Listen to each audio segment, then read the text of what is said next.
예, 여러분 안녕하십니까? 예, 빠박쌤이에요. 자, 이번에 물화생지 썰 주제는 신소재입니다.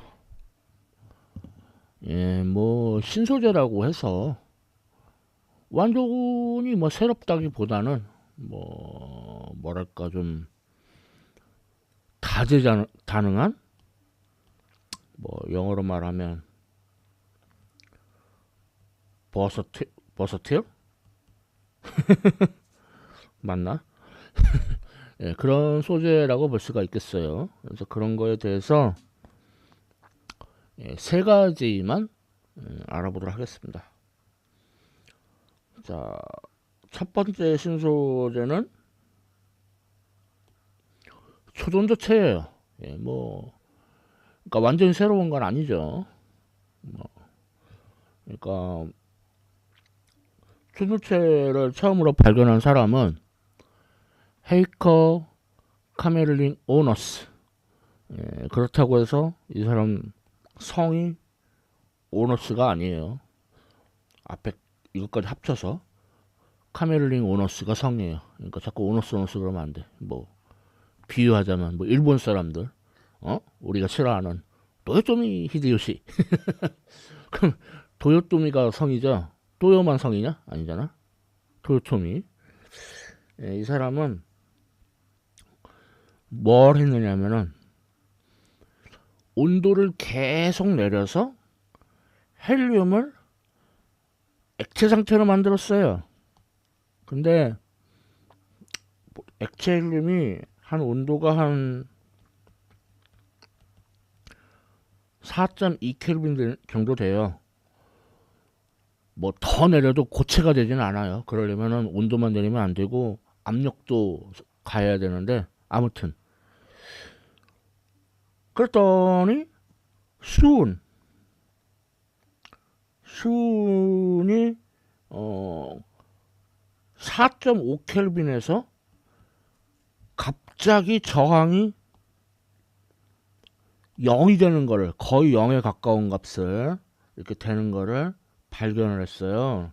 그래서 이걸로 이제 1913년 노벨 물리학상을 탔는데 그래서 그 전을 이제 이때를 정상 상태 그냥 보통 물질이란 뜻입니다. 그러다가 이제 임기온도 아래로 내려가면은 초중도 상태로 상전이 페이즈 트랜지션이 일어나는 거예요. 예, 이거를 이제 발견한 거죠. 근데 임기온도가 너무 낮죠. 너무 낮죠. 이게 이 온도가. 하여튼 뭐 발견한 게 어디야. 예, 대단하죠. 이제 그 다음부터 이제 초중도체에 대한 스토리가 시작되는 겁니다. 자, 그래서 다음 얘기는 뭐냐면 우리 초중도체 하면은 가장 우리가 잘 떠올리는 이미지가 뭔가요? 둥둥 떠 있는 거. 둥둥 떠 있는 거를 떠올리죠. 어? 이거를 마이스너 효과라고 그래요. 마이너스 아니야. 마이스너. 그래서 이거는 프리츠 발터 마이스너라는 사람이 발견을 했어요. 그래서 이 사람 이름을 따가지고 마이스너 효과, 뭐 노벨상을 타진 못했지만 그 얘기는 뭐냐면은 이제 초중도체는 저항이 0이니까 완전 도체이지만 그렇지만 완전 도체하고는 좀 달라요.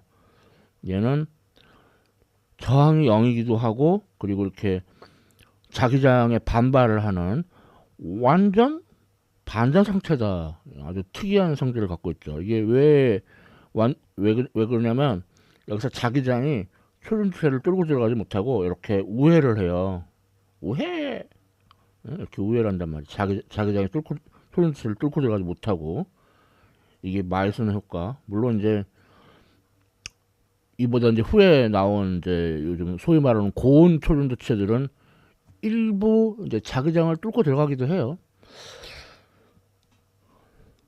예, 그래가지고 이제 이게 이게 떠오르니까 그러면은 이거를 이제 교통수단에다 적용하면은 그 뭐라 그럴까 바다가고의 마찰이 확 줄잖아요. 그래서 쓸모 있겠죠. 그래서 이제 그 이런 자기 부상 열차 뭐 우리나라도 그 인천공항 그 근처에 자기 부상 열차 그 테스트 노선을 깔아놓고 뭐 했었는데 요즘은 뭐 지지부진. 그러니까 이거는 우리가 썩 그렇게 좋아하지 않는 중국의 자기 부상 열차예요. 뭐 시속 600km 최대 그거를 노리고 만들고 있대요. 그러니까 이런 거 보면은 조금 중국이 부러워.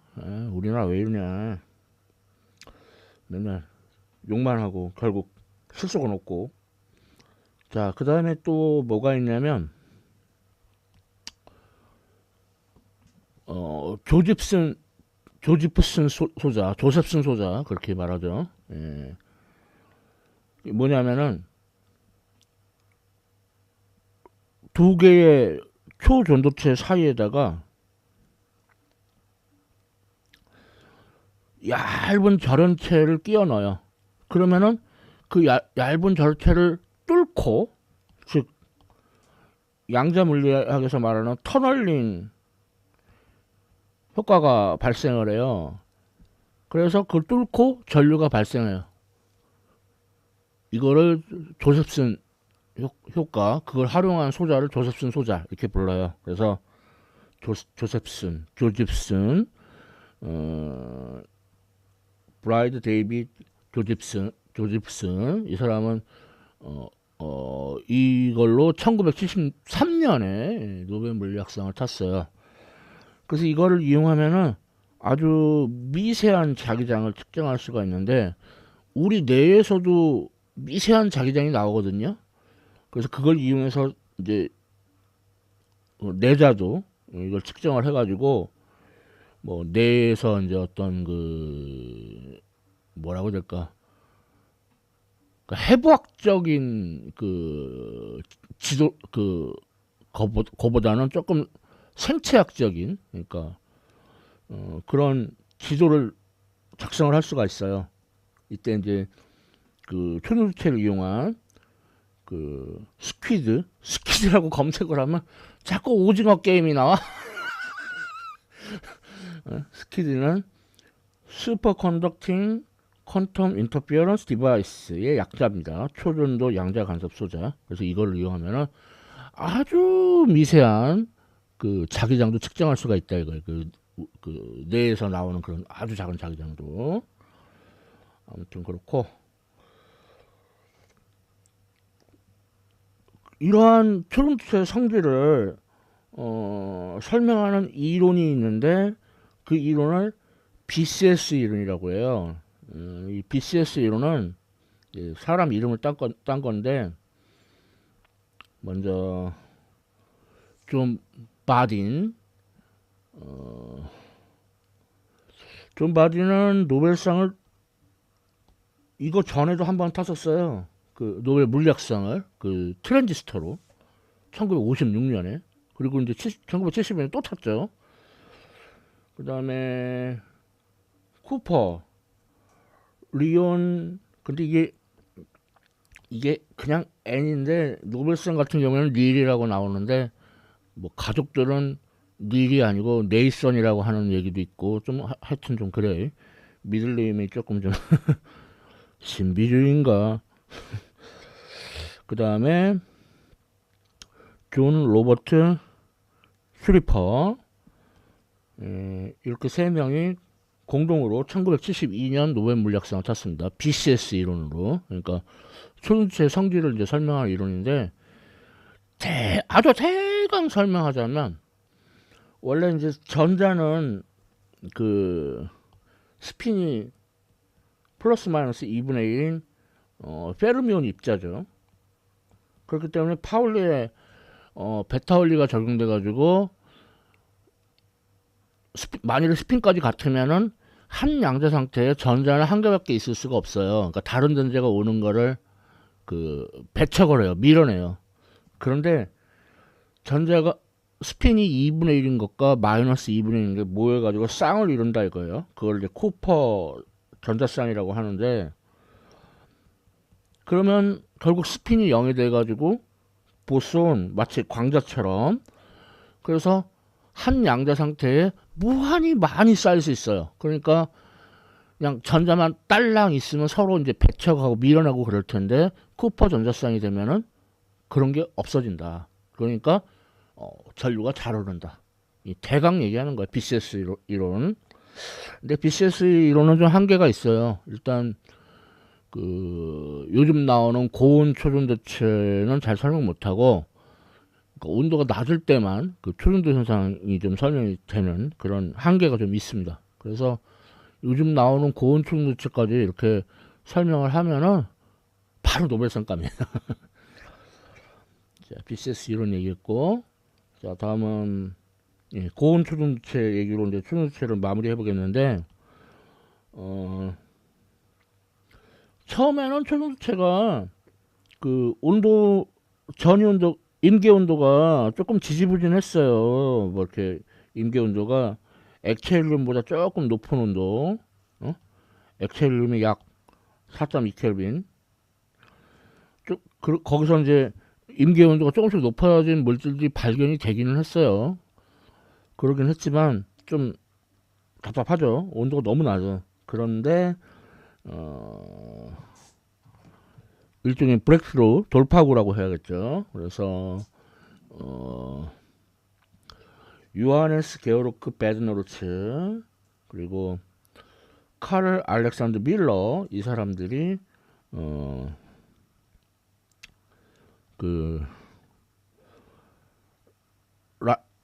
란타넘, 바륨, 커퍼 옥사이드, 약자로 LBCU를 발견한 이후부터 이제 사람들이 이제 유행이 돼가지고 구리 산화물 계열의 그 초전도체 물질을 연구하기 시작했어요. 그래서 이제 유명한 게 이제 요 이트륨, 바륨, 커퍼 옥사이드, 약자로 YBCU. 왜냐면은 얘는 임기 온도가 액체 질소보다 높아요. 액체 질소가 한 77켈빈 정도 하거든요. 그래서 이런 고온 초전도체의 발견으로 1987년 노벨 물리학상을 탔습니다. 그래서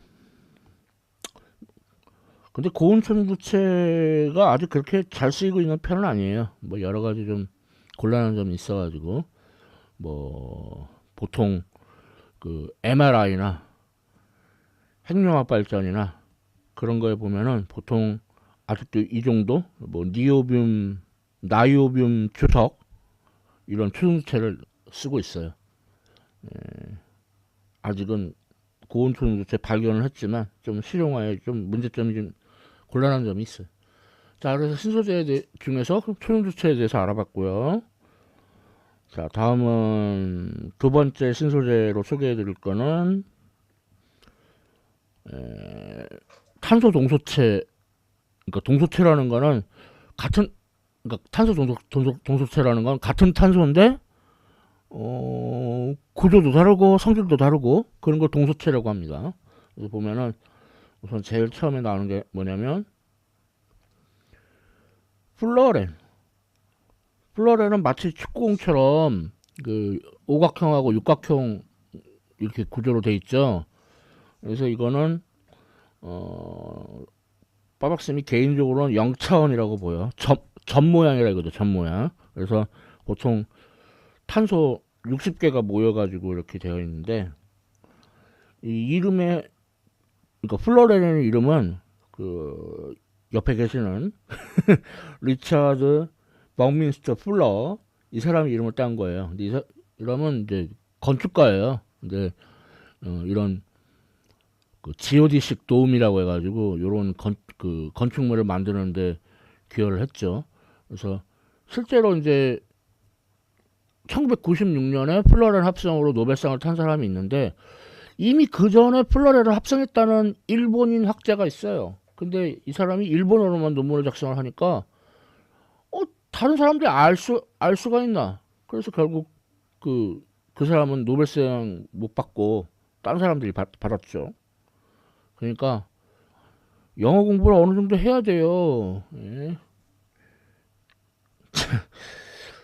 자, 이 플로렌이 이제 여러 가지, 그러니까 예를 들어 플로렌하고 알칼리 금속을 알칼리 금속을 이 플로렌 내부에 집어넣은 건지 아니면 그냥 결합을 시킨 건지 잘 모르겠는데, 그러면 초중체 성질을 좀 가져요. 물론 이제 임기온도는 낮지만. 자, 그 다음 탄소 동구체는 탄소 나노튜브. 예, 이거는 1차원이라고 할 수 있죠. 직선 형태.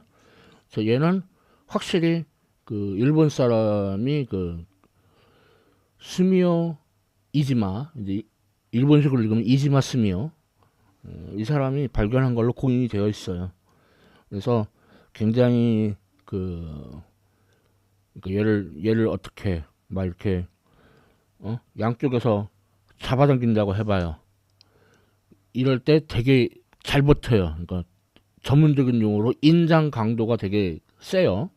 전기도 잘 통하고, 그 다음에 이제 여러 고분자 복합 소재, 그러니까 섞어가지고 그렇게 하는데 연구들을 하고 있고, 그리고 얘는 싱글월, 그러니까 벽이 한 개죠. 근데 이렇게 벽이 한 개가 아니라, 그러니까 이렇게 두 개, 세 개, 이렇게 여러 겹일 수도 있어요. 그런 걸 이제 멀티월 탄소 나노튜브라고 부르는데, 그건 좀 발암 위험성이 있다는 얘기들이 보고가 되고 있습니다. 아무튼 그렇고, 그러니까 전기도 잘 통하고 인장 강도도 크고 그런 좋은 물성이 있죠. 자, 그 다음으로는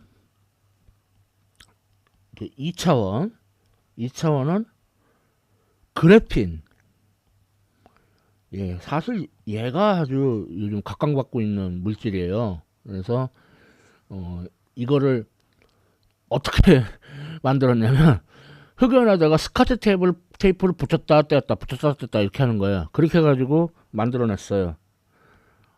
굉장히 뭐랄까, 콜럼버스의 달걀 같은.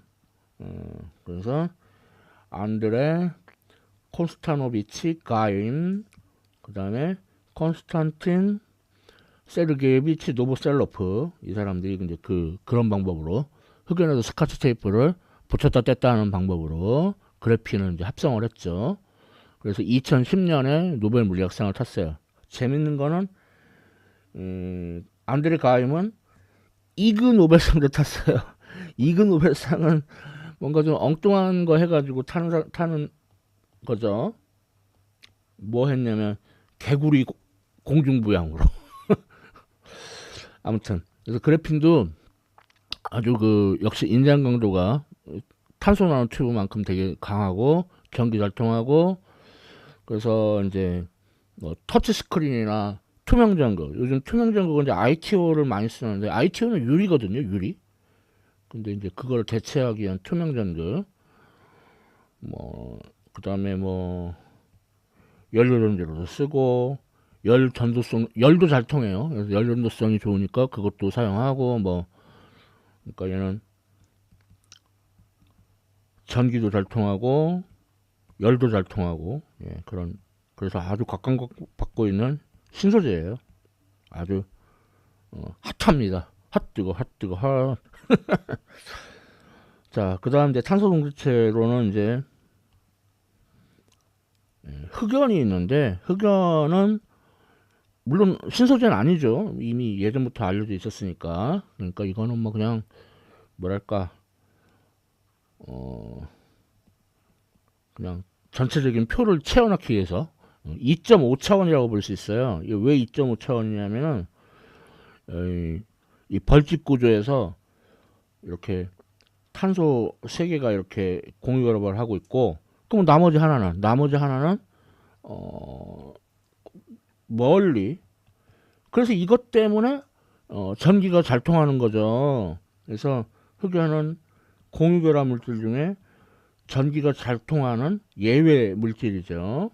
그리고 뭐 알다시피 흑연 이제 연필 심에도 사용하고, 그리고 이제 그러니까 그 마찰이 적으니까 윤활제로도 사용하고, 뭐 원자로 감속제, 그러니까 중성제를 느리게 만드는 그런 재료도 사용하고, 예, 신소재는 아니지만 2.5차원 물체고, 2.5차원의 탄소 정도체고, 그 다음에 이제 3차원의 탄소 정도체가 바로 다이아몬드죠.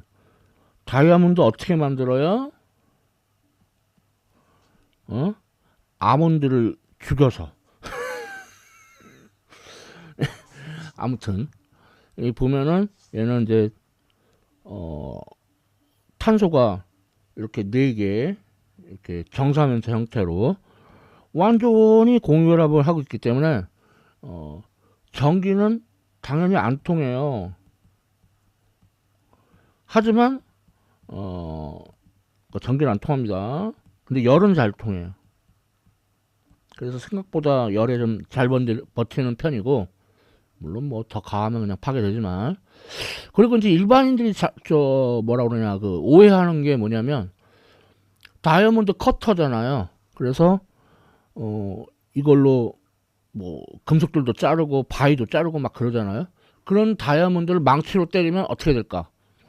망치가 부서진다. 아니고 다이아몬드 부서질 수 있어요. 그러니까 그 경도하고 강도는 다른 거예요. 경도하고 강도는. 근데 이제 다이아몬드가 경도는 좋지만 강도가 좋다고 말할 수는 없어요. 그러니까 망치 같은 걸로 때리면 다이아몬드 깨집니다. 그거 확인하려고 다이아몬드 깨기에는 너무 비싸죠. 비싼 보석이라. 그래서 사실 탄소 중도체에서 이제 신소재는 그 뭐냐, 탄소 나노튜브 뭐 그래핀 정도인데, 그래도 이제 겸사겸사 0차 0차원, 1차원, 2차원, 3차원 이렇게 다 해서 구색을 맞춰봤어요. 자, 이제 마지막 세 번째 소개해드릴 신소재는 전도성 고분자예요. 이거 이제 발견한 업적으로, 그러니까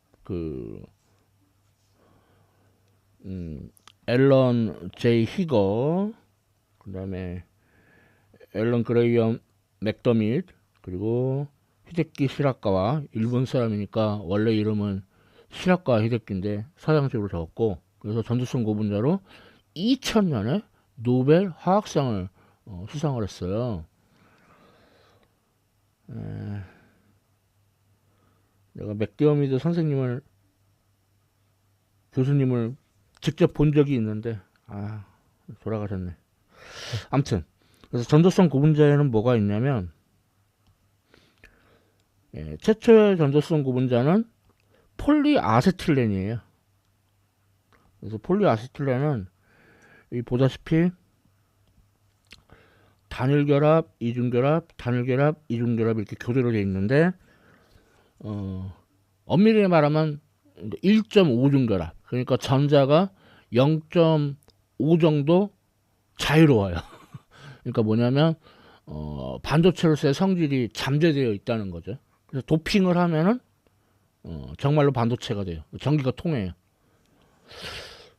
그런데 얘는 조금 공기 중에 노출시키면 성질이 좀 확 나빠지는 그런 안 좋은 점이 있고, 뭐 그래서 이제 다른 전도성 고분자는 폴리페라 페닐렌, 폴리피롤, 폴리사이오펜, 폴리파라 페닐렌 비나일렌, 폴리아닐린 뭐 이런 게 있어요.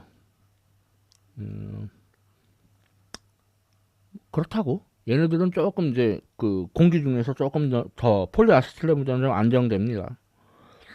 그래서 얘네가 왜 전기가 잘 통하냐, 설명하는 메커니즘이 Variable Range Hopping VRH 모델인데, 그러니까 깡총 뛰기. 근데 깡총 뛰는데, 깡총 뛰는 그 레인지가 고정된 게 아니고 베리어블, 좀 변해요. 그래서 이거와 관련된 사람이 이제 모트라는 사람인데, 네빌 프랜시스 모트 이 사람이 이제 1977년에 노벨 물리학상을 탔어요. 그래서 이런 모델들은 그 전소성 구분자는 결정성 물질이 아니거든요. 그러니까 비결정성 물질이에요. 그래서 그런 물질에서 그러니까 전기 전도도의 온도 의존성을 설명을 할 수가 있어요. 그래 식으로 그러면은 쓰면은 이렇고 여기서 이제 D가 이제 개 차원인데, 그러니까 1차원이면 D가 1이고 3차원이면 D가 3인 거죠. 그래서 보면은 폴리아닐린하고 그 탄소 나노튜브를 섞은 그러니까 탄소 나노튜브가 이렇게 그 복합 소재로 많이 사용되거든요. 섞어요. 그래서 그거에 대해서 해보니까 정말로 요 D가 3인 것처럼, 그러니까 3차원. 좀 폴리아닐린은 좀 사슬 구조보다는 이제 막 사슬이 막 그 새끼를 쳐가지고 그물 구조를 잘 형성하기 때문에 좀 3차원에 가까워요. 그래서 이렇게 전도성 구분자에서 전기가 흐르는 그 메커니즘을 설명하는 모델도 있고요. 자, 이제 마지막으로 전도성 구분자의 응용을 보면은 결국은 전기가 잘 통하기 때문에 전기가 잘 통하는 물질들은 다 사용할 수 있는데, 전도성 구분자를. 근데 문제는 전도성 구분자는 쉽게 말해서 플라스틱이에요. 그렇기 때문에 이제 태양 전지인데 어때요? 이렇게 구부러질 수 있죠. 플렉서블하다 그러죠. 사용할 수 있고, 그 다음에 그리고 maybe 얘가 제일 전도성 구분자의 가장 응용 대박, 유기 LED죠. 오거닉 LED, 역시 플렉서블하죠. 그래서 OLED. 근데 이 OLED도 이제 그 앞에 AM이 액티브 매트릭스. 그래서 AM OLED. 근데 이걸 줄여가지고 뭐라 그래? 아 몰래, 아 몰래 뭐 이렇게 얘기하잖아요. 그러니까 전도성 구분자의 대박 응용은 이 유기 LED라고 할 수 있겠고, 또 다른 응용으로는 전지에도 사용할 수 있고, 그 다음에 이제 마지막으로 전자기파 차폐, 전자파 차폐, 그렇게 줄여서 쓰지 않는 게 좋아요. 전자기파 차폐. 그래서 이제 이게 상업용으로 사용할 때는 전자기파를 한 40데시벨 이상 차폐를 해야 되고, 군사용으로 사용할 때는 뭐 60에서 한 80데시벨 이상 차폐를 해야 돼요. 40데시벨이면은 얼마냐? 만분의 1? 80데시벨이면 얼마야? 1억분의 1? 예, 그 정도로 이제 차폐를 해야 되는데, 이거를 금속으로 하면은 무겁고 비싸고 그런데, 전도성 구분자를 이용을 하면은 가볍고 플렉서블 하니까 좀 더 차폐를 좀 뭔가 좀 다양하게 할 수 있겠죠. 예. 이런 게 전도성 구분자의 대표적인 응용입니다. 자, 이렇게 해서 빠박쌤의 물화생제 썰, 그래서 신소재 한 세 가지를 소개해 드렸어요. 자, 도움이 되셨길 바랍니다. 지금까지 시청해 주셔서 감사합니다.